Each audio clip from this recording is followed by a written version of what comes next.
opportunity of developing nuclear weapons or weapons of mass destruction. So to some extent, this area of tension, President Clinton tried to minimize by this debate on the that took place in the Clinton era. But the progress was really more optical than real. And of course, Clinton, being a great public relations man, he received an enormous reception in the parliament when he visited India. Now, in the interim period, because our reactor started operating very well, we started experiencing serious uranium shortage. Reason is that we do not have a large amount of uranium reserves in the first instance as of now, and they are also low grade. And once we started utilizing the reactors so well, we began to realize that we were short of uranium, and even though the reactors are operating well, we would not be able to feed the reactors with uranium. And of course, in the last few years, a lot of steps have been taken to locate more uranium, to mine and open up new areas. But then you know how difficult it is in India opening up any kind of mining, especially uranium mining. A lot of local agitation on many kinds of issues. We're still trying to solve them. In addition, of course, the country also realized that with its high growth rate of 7 or 8% or even more, the electricity generation capacity was woefully low. Actually, I will say this, that as of now, in any 5-year period, the largest amount of electricity generating capacity we have added is only in the 7th plan period. We added about 20,000 megawatts. And in all the 5-year plan periods thereafter, we have not even touched 20,000 megawatts. It's a very sad reflection, not because the technology is not available. We have got people who can make the equipment, BHEL and all the other people can make the equipment. We've got the engineers who can put up all these plants, but our financial and management systems as such, they're tuned to completely negate any possibility of a quick addition of capacity. The only silver lining we have seen is that there are 2 projects that have been announced recently for 4,000 megawatt coal-fired projects. One which has gone to an Andhra-based company, and the other one has gone to Tata's, and the so-called ultra-mega project. Otherwise, we have been adding very little capacity, and there have been real constraints also of low-quality coal, transport of low-quality coal over long distances, and then the concerns on global warming, and then, of course, a high price of gas. For instance, at one time, we thought we would get a large amount of LNG, that is liquefied natural gas, which some of the other countries have done. But we found that by the time we were ready to look seriously at LNG option, international prices of crude had gone up so much. What was $3 or so for a million BTU for gas, BTU is a heat content unit. So what was $3 for a particular unit of energy became $7, $8 or even $10. And therefore, the whole economics has got drastically altered. So the point is that the options on the electrical front have receded, and it's become inevitable for India to look at nuclear energy in a different way. As a matter of fact, even before the discussions between Dr. Manmohan Singh and President Bush took place in July, some of us had prepared a forecast of what would be the electricity situation of this country, say 2050. Our forecast is that the total electricity capacity must increase 10 times. Presently, it's what's called, well, if I were to use some units, 130 gigawatts. A gigawatt is 1,000 megawatt. 1,000 megawatt is 1,000 kilowatts, so you can do the calculation. So let's say, anyway, just look upon it as a number, 130 gigawatts. That must go up to 1,300 gigawatts in this balanced 45-year period. But the nuclear capacity, which is a part of that, has to go up from what is 3 gigawatts to 300 gigawatts. That is to say 100 times. Even then, we'll be burning for about 40% of our electricity coal, which already, as you all know, is adding to the greenhouse problem, that is carbon dioxide buildup in the atmosphere, warming up of the earth and so on. As it is, if you people have been reading the newspapers, there is no snow in the ski resorts of Switzerland and Alps and elsewhere. I happened to be in Helsinki in early December. Temperature was running between 5 degrees and 10 degrees, unheard of. In Christmas time there was no snow in Helsinki and even in the alpine areas and so forth. So already global warming is real. And of course in negotiations with other countries we are saying that it is really the industrialized countries like the United States and parts of Europe which have put out so much carbon dioxide, it is their job to do the mitigation. But I think with China and India also beginning to use energy much more, it's also a part of the responsibility we should display.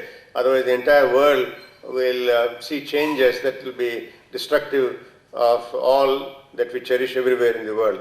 Anyway, leaving that aside for a moment. Now, therefore, in looking at how to expand nuclear power capacity in this big way, we came to the conclusion that we had to have access to currently available civilian nuclear technology around the world. Of course, we had been talking to the French and to the Russians, they were all very keen, but it was not that they were hesitant to deal with us, but rather it required the US to change its laws because it is they who, as the initial promoters of the NPT and all the control measures that flowed therefrom, they held the key. Because first of all, the nuclear suppliers group is also dominated by the US.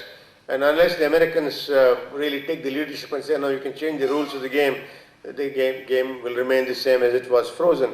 So what happened in July 2005 when Prime Minister Manmohan Singh and President Bush met, they said, look, I think a time has come when we must look at the situation in a new way.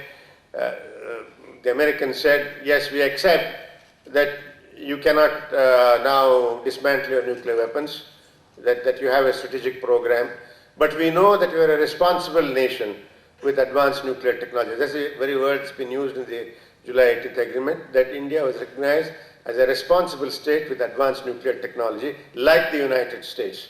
So they said, okay, you can keep your weapons program, but we must now find a way where you can access civilian nuclear technology. There is technology for building more nuclear power stations. Remember, in the meantime, the Chinese, who have been looked upon in some ways as a potential adversary or as a real adversary in the past and maybe potential adversary maybe in the future, they had access to civilian nuclear technology from the West because they are a part of the NPT as a weapons state. Of course, it did take some time. It took the Americans and the Chinese some 13 years of negotiations to get into an agreement. But in the meantime, of course, France and Russia and Canada had already begun to allow export of their reactors to China. China at the present time actually has more nuclear power than India in terms of megawatt capacity, although we have got more reactors of our own design and construction. I mean, we have done it on our own, whereas they're able to import from France. Now they're getting some reactors from Russia, from Canada, and from the United States. So the July 2005 agreement was to find a way for India to access civilian nuclear technology from other countries of the world, including the United States, France, Russia, maybe Japan, and so on, and Canada, and so on. And the bargain then was that India would undertake to place a number of its own nuclear installations, which are outside international safeguards, under international inspection. And these are all the reactors that, I mean, I have had the good fortune of building. Of course, we were built on our own technology and our own endeavor. Nevertheless, as part of the commitment to non-proliferation, we have said, okay, we're going to put a certain number of our own installations under safeguards, but we are going to keep some of them out so that our strategic program remains credible. So that was part of the bargain. The Americans then said, okay, we will try and change our legislation because the American legislation forbade cooperating with any country which had nuclear weapons and which was not one of the 5 nuclear weapon powers, and it also forbade countries which did not place all their nuclear installations under international inspection. So that was another part of the bargain. Now these conditions got refined in March 2006 when President Bush visited Delhi. Of course, the bonus of contentions were there. For example, whether the prototype fast breeder reactor or the fast breeder test reactor would be under safeguards. Now that is a contentious matter. India said no, we will not allow that to be put under safeguards. The reason is that the prototype fast breeder reactor is one of the currently large development projects anywhere in the world in that area. It's of course, so it's currently our largest high technology development projects, costing some 3,000 crores or more, based on our own knowledge inputs. It's our own industry which is making all the components. Our people have done the designs. It is under construction now. We feel that just like the other advanced countries, we also have to preserve our own intellectual property. And although the inspection from the International Atomic Energy Agency is often considered to be not all that unpalatable, the fact of the matter is that once you allow inspection all over the place, there is a certain degree of loss of your intellectual capital as a result of people coming and snooping around and so forth. So we were very keen that we would not keep those two reactors under safeguards, and we also defined a certain number of our own heavy water reactors which are operating now, that they would be kept outside of safeguards, and that the Trombay establishment, that is the Baba Atomic Center, would not be available for inspection, neither the Indira Gandhi Center and so forth. So we worked out a so-called separation plan, and that was it was a hard bargaining that took place. But at the end of the game,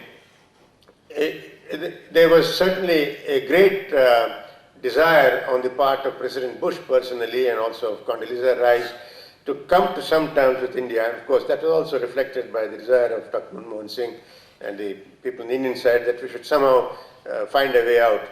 The reason is the following. Some people would have probably argue, in fact it's been argued in our public also, why are we now going in and looking to this any agreement at all with the Americans or anybody else? Why don't we go ahead on our own? They say we've got all the uranium in the world, all the thorium in the world, and you people say you already developed the technologies. So why don't you move on that basis and continue with our present, what one would call an independent program, somebody else will call it autarkic.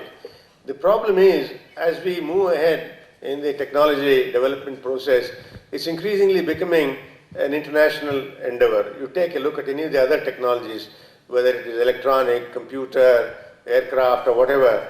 The old idea, of course, was that each country could develop everything on its own and happily continue on that basis. But I think now technology has become truly international, science certainly too. And therefore, growing in isolation isn't the best of the options. And well, what are the consequences if we grow in isolation? We'll grow slowly. For instance, on 16th of December or so, our President Chairman Kakotkar convened a meeting of a number of us who are former chairman of the Atomic Energy Commission and some other leading scientists who've been holding strong views against this Indo-US agreement. So he asked, when the discussion came, somebody said, oh well look, why don't we continue the same old way? And then I asked the question, okay, if we do that, what is the maximum you think we can get in nuclear power by 2050? After some considerable amount of cogitation, the answer came out, well, we can produce about 50,000 megawatts, given all, shall we say, favorable circumstances. But then, when we pointed out that what we are looking for is 5 or 6 times that amount, then of course they said, no, but you can then look at the other options. But there are no other options, not easy options, that is coal, gas, solar, wind, all these things will not give us that kind of input. So it was therefore, what is the vision we have? Are we going to stop this country's economic progress?